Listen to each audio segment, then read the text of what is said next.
today's Me Too era, people will do anything to get attention.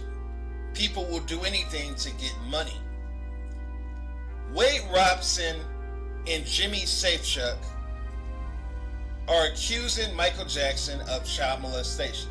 They said when they were little boys, Michael Jackson molested them.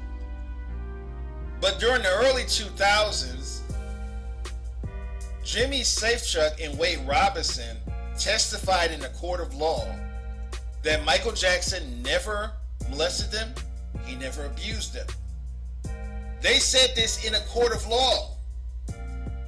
But now they're coming out and saying that they lied when they testified and that he really did molest them. After HBO gave them both $1 million to do this documentary smearing Michael Jackson as a pedophile. These two men are clearly doing this for money. They're doing this for financial gain. And it blows me away how the media is just going along with their story, even though they're both proven liars. Because if they both lied in a court of law, then they are proven liars. So why is everyone in the media believing their story? This is why I don't go along with the mainstream media. Now, Oprah has a channel that's struggling in the ratings. And she decided to do an interview with these two men. And during this whole interview, she's making them look like these sympathetic boys. Both of these men are over 30 years old. But she's trying to make them look like they're these sympathetic little boys that were molested by Michael Jackson. There is no evidence whatsoever that Michael Jackson ever molested any child. There's no evidence that he ever abused any child. So for Oprah to do this interview and make it look like Michael Jackson is a pedophile and these two grown-ass men are these innocent little boys is absolutely insane. And I can understand why a lot of people don't like Oprah. Because Oprah will do anything to get attention. She will do anything to get ratings. And we all know her network is struggling in the ratings. And this is why she did this interview. Even though she was friends with Michael Jackson, that doesn't bother her. She's going to do anything that's going to get her those ratings. These two men are clearly lying. They're clearly trying to get paid. So it blows me away when I see the mainstream media trying to make Michael Jackson look like a pedophile.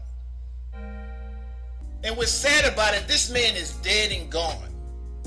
He's not here to defend himself. His family is defending him, and his fans are defending him.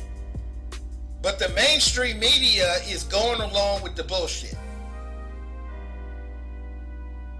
I don't agree with this just blindly going along with an allegation if there's no proof behind that allegation.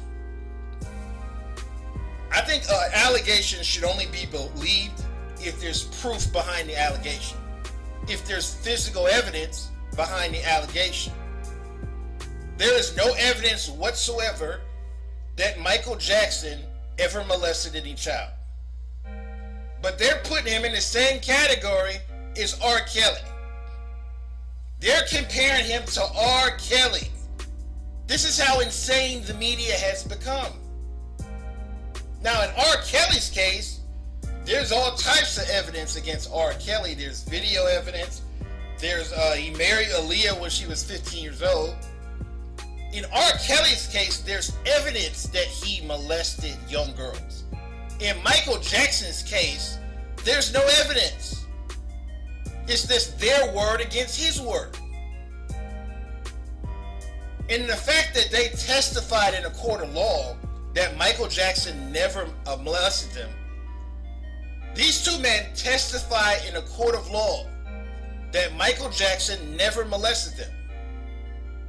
And they're going to come out 10 years after Michael Jackson's death to now say Michael Jackson molested them. After HBO gave them $1 million to do this documentary. This is all about money. It's all about money. Neither one of these men have jobs. Neither one of these men have careers. Both of their lives have turned out to be failures. So they're looking at this as a way to come up. They're looking at this as financial gain. This is why any person that believes their story has shit for brains. I don't care how much you dislike Michael Jackson. I don't care how much you don't like Michael Jackson's music or don't like Michael Jackson personally. You have to admit that their story is bullshit. They have inconsistencies in their story. First they said Michael Jackson never molested them, and now 10 years after Michael Jackson's death, they're saying he molested them. They have inconsistencies in their story. And it amazes me when Oprah interviewed them, she didn't bring up any of their inconsistencies. She didn't bring up any of their lies or any of this. During the whole interview, she made them look like they're sympathetic. This is why Oprah is a piece of shit. I hope Oprah burns in hell for doing this shit. Oprah needs to burn in hell for doing this. Oprah is going to get what's coming to her. For all her lies and deception that she's been involved in the last few years, she's going to get what's coming to her. A lot of people have different opinions about this topic. Leave a comment, rate, and subscribe.